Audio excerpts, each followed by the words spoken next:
आप देख रहे हैं न्यूज इनसाइडर के साथ प्रोग्राम स्पेशल रिपोर्ट, जिसमें दिन भर की अहम खबरें पहुंचाएंगे आप तक।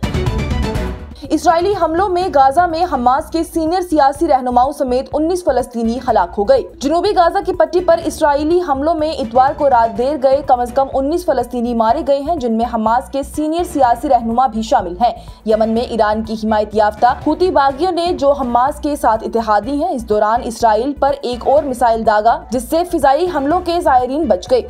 इसराइली फौज ने कहा है कि मिसाइल को रोक दिया गया था और उसमें किसी जानी या माली नुकसान की कोई इत्तला नहीं दी गई है। वहीं जनूबी गाजा के 2 अस्पतालों ने बताया है कि उन्हें रातों रात होने वाली हड़तालों से 17 लाशें मिली हैं, जिनमें कई खवातीनें और बच्चे भी शामिल हैं। जम्मू और कश्मीर असेंबली ने आर्टिकल 370 की बहाली पर ताज़ा करारदाद को मुस्तरद कर दिया। जम्मू और कश्मीर कानून साज असेंबली सेक्रेटेरिएट ने कई करारदादों को मुस्तरद कर दिया है, जिनमें आर्टिकल 370 की बहाली, नजरबंदों की रिहाई और रिजर्वेशन पॉलिसी पर नजरसानी का मुतालबा शामिल है। आर्टिकल 370 की बहाली से मुतल्लिक करारदाद, जिसे पीपल्स कॉन्फ्रेंस के सरबराह और MLA हंदवारा सुजात गनी लोन ने पेश किया था, जम्मू और कश्मीर कानून साज असेंबली में कवायद ज़वाबात और कारोबार के तर्ज अमल के तहत उसे मुस्तरद कर दिया। खास तौर पर कायदा 187 के मुताबिक करारदाद को नामंजूर किया गया है, जिसमें ये कहा गया है कि पहले के करारदाद की तारीख से 1 साल के अंदर कोई करारदाद या तरामीम काफी हद तक एक ही सवाल को पेश नहीं किया जा सकता। वक्फ तरमीमी बिल आइन पर हमला और समाजी हम आहंगी को नुकसान पहुंचाने की बीजेपी की हिकमत अमली है। कांग्रेस के जनरल सेक्रेटरी जयराम रमेश की जानिब से बयान दिया गया। कांग्रेस ने वक्फ तरमीमी बिल 2024 को आइन पर हमला करार दिया और इल्जाम लगाया कि मौजूदा कानून साजी समाजी हम आहंगी की सदियों पुरानी बंधनों को नुकसान पहुँचाने की बीजेपी की हिकमत अमली का एक हिस्सा है। इतवार को जारी करदा एक तफसीली बयान में कांग्रेस के जनरल सेक्रेटरी जयराम रमेश ने बीजेपी पर अकलियतों को शैतानी बनाने का इल्जाम लगाया।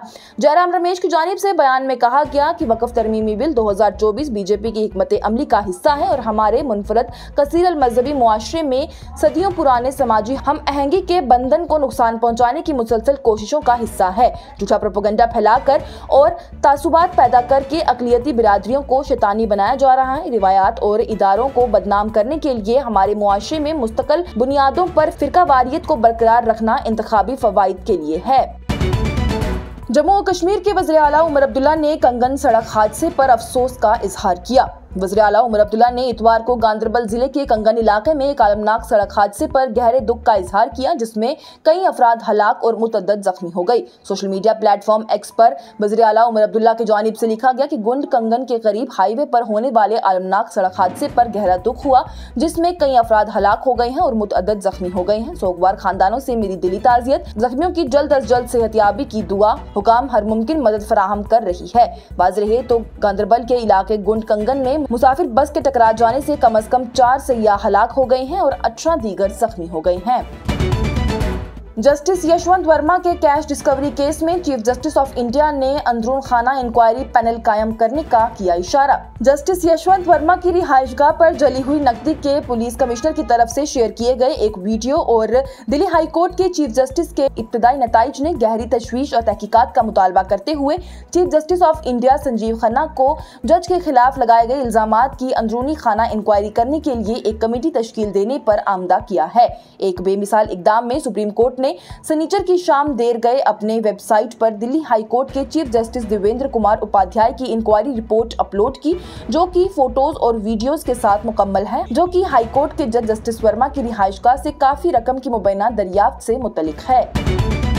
2024 और 25 माली साल में जम्मू और कश्मीर में जंगलात में आग लगने के 1243 वाकयात रिपोर्ट हुए हैं। वजीर जंगलात जावेद राना का बयान। साल 2024-25 के माली साल में जम्मू और कश्मीर में 1243 जंगलात में आग लगने की इत्तला मिली है, जो कि पिछले माली साल के मुकाबले में दोगुनी से ज्यादा है। साल 2022-23 के मुकाबले में तकरीबन एक जैसी है। वजीर जंगलात जावेद अहमद राना की जानिब से बयान दिया गया। उन्होंने आगे कहा कि ताहम ज्यादातर वाकयात जमीनी आग के होते हैं, जहां सिर्फ घास और झाड़ियां जल जाती हैं और लंबे दरख्त मुतासिर नहीं होते हैं।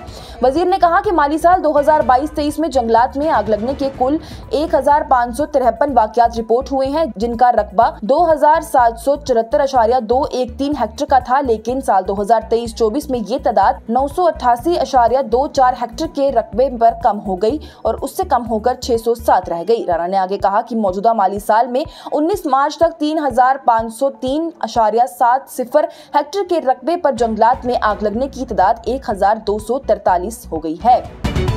ये प्रोग्राम आप तक पहुंचाने में हमारे साथ ताउन किया है Sofat infertility and women care centre ने। 28 साल से हिंदुस्तान भर के बेऔलाद जोड़ों की इकलौती उम्मीद।